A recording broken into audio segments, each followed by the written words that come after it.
ឆាក់ឆេះបាទម៉ូតូមួយគ្រឿងបាទហើយនឹងរថយន្តព្រុសបាទមួយគ្រឿងអស់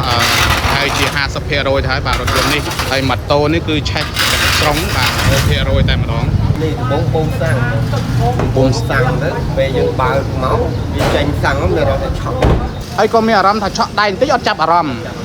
ហើយក្រោយមកក៏វាឆាប់ឆេះឡើងតែម្ដងណាម៉ូតូមកអីគេបងคลิกអីអាคลิก0ម៉ានបង013ហើយរថយន្តនេះរថយន្តបងឯងដែរណោះអូបាទចូលរួមសោកស្ដាយផងបង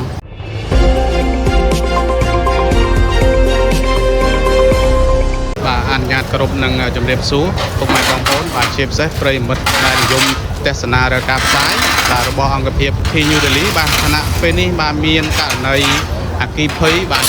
ឆាក់ឆេះបាទម៉ូតូមួយគ្រឿងបាទហើយនឹងរថយន្តព្រុសបាទមួយគ្រឿងអស់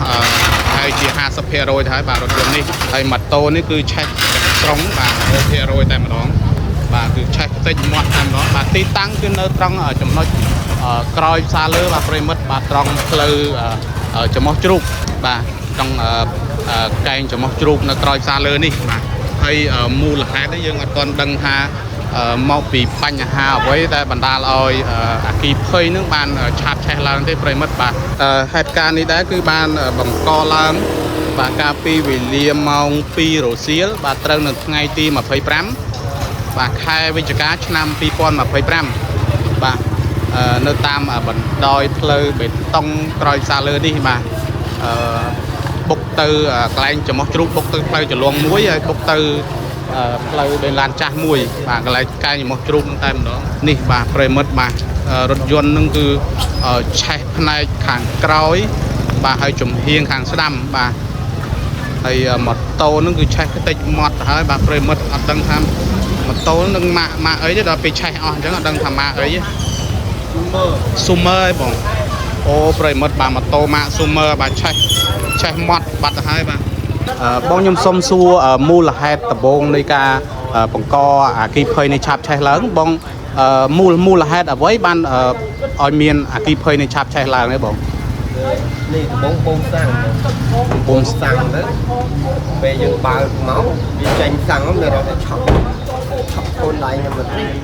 តែយើងចាប់អារម្មណ៍ដែរអូចាប់អារម្មណ៍ហើយខ្ញុំមកកាត់សក់ទៅវាឆក់វាមិនបងវាដូចឆក់ដូចភ្លើងហ៎អូប៉ុន្តែអាតយោបូមសាំងហ្នឹងអត់មានប្រព័ន្ធភ្លើងអត់មានអីទេបូមសាំងចេញពីកានដាក់ចូលដបដើម្បីយកដាក់លក់ណាហើយក៏មានអារម្មណ៍ថាឆក់ដៃបន្តិចអត់ចាប់អារម្មណ៍ហើយក្រោយមកក៏វាឆាបឆេះឡើងតែម្ដងណាខ្ញុំដើរមកកាត់សក់មកគុំបងយកនេះដែរបាទបាទហើយបងឯងអ្នកបូមផ្ទាល់ហ្មងហើយបងខ្ញុំដំបូងខ្ញុំបូមឆក់ដៃខ្ញុំបន្តិចទៅខ្ញុំបូមមកកាត់សក់ទៅឲ្យប្រពន្ធអ្នកបូមចុះប្រពន្ធបងអត់មានរោងរបួសអីទេបងឯងរោងរបួសតែបងឈួលហើយបងឈួលពេលដែលឆេះហើយបងឯងចូលមកជាយាមបលត់ទៅវាឈួលមុខហើយបងបាទអត់អីណាឯងបងមុខបងឯងអត់អីណាអូនៅដៃបងឯងឈាមនោះទៅពេទ្យបាទចាំដៃយើងដៃទៅណាទៅពេទ្យតិចទៅអុយពេទ្យទៅពេទ្យតិចហ៎បងជួយពិនិត្យតិចហ្នឹងបាទអរគុណណាបងបាទប្រិមិត្តនេះបើតាមការបញ្ជាក់ពីបងប្រុសបាទម្ចាស់ទីតាំងម្ចាស់ផ្ទះនេះគឺ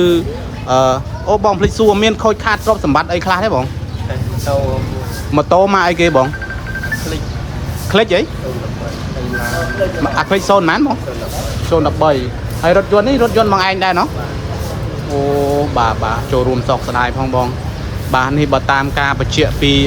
បងប្រុសបាទដែលជាម្ចាស់ផ្ទះបាទបានបញ្ជាក់ប្រាប់ខ្ញុំបាទគឺដំបូងឡើយនឹងគឺគិតបូមសាំងបាទប្រិមិត្តបូមសាំងពីកានបាទនេះបូមសាំងពីកាននេះដាក់ចូលដបបាទបូមសាំងចេញពីកាននេះដើម្បីដាក់ចូលដបដាក់លក់បាទប្រិមិត្តបាទនេះបាទបូមសាំងចេញពីកានដាក់ដបដើម្បីដាក់លក់បាទប៉ុន្តែគាត់ថាដូចជាមានអារម្មណ៍ថាឆក់ដៃបាទឆក់ដៃគាត់មកខ្ញើប៉ុន្តែគាត់អត់មានបានចាប់អារម្មណ៍ថាវាមូលហេតុអីទេព្រោះវាអត់មានខ្សែភ្លើងអត់មានប្រព័ន្ធភ្លើងអីនៅក្បែរទេបាទហើយគាត់ក៏ដើរទៅកាត់សក់វិញហើយក៏ឲ្យភរិយាគាត់មកបូមបន្ត បាទហើយបន្ទាប់មកក៏វាឆាប់ឆេះចេញពីកន្លែងដបសាំងតែម្ដងបាទប្រិមិត្តបាទហើយក៏បង្កឲ្យមានការឆេះបាទម៉ូតូម៉ាកคลิก013មួយគ្រឿងខ្ទេចខ្ទីតែម្ដងបាទហើយនឹងរថយន្តព្រុសបាទនេះបាទរថយន្តព្រុសហ្នឹងគឺខូចខាតបាទស្ទើរតែទាំងស្រុងដែរប្រិមិត្តបាទនេះបាទឆាប់ឆេះស្ទើរតែទាំងស្រុងដែរបាទនេះរថយន្តព្រុសនេះបាទប្រិមិត្តបាទឆេះស្ទើរតែទាំងស្រុងទៅហើយនេះបាទបងប្រុសដែលជាម្ចាស់ផ្ទះនេះគឺរងរបួសស្រាលប្រិមិត្តបាទរងរបួសស្រាលរោលមុខបាទរោលមុខបន្តិចបាទនេះបាទរោលមុខបន្តិចបាទហើយពេលដែលរោលនោះពេលដែលគាត់ជាយាមចូលទៅពលួតបាទដើម្បីការពារទ្រព្យសម្បត្តិរបស់គាត់ណាប្រិមិត្តបាទនេះរថយន្តបាទពលួតអគ្គិភ័យរបស់កងរាជអាវុធហត្ថខេត្តសៀមរាបបាទបានមកដល់ដែរបាទប្រិមិត្តប៉ុន្តែសភាពការហ្នឹងគឺត្រូវបានប្រជាពលរដ្ឋបាទជួយគ្នាបាញ់ពលុត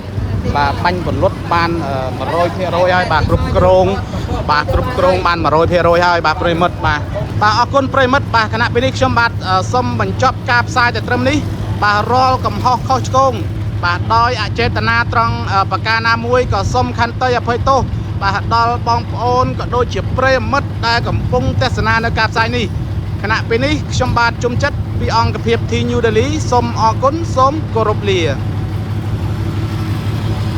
សារព័ត៌មាន T News ផ្សព្វផ្សាយព័ត៌មានប្រកបដោយវិជ្ជាជីវៈប្លែក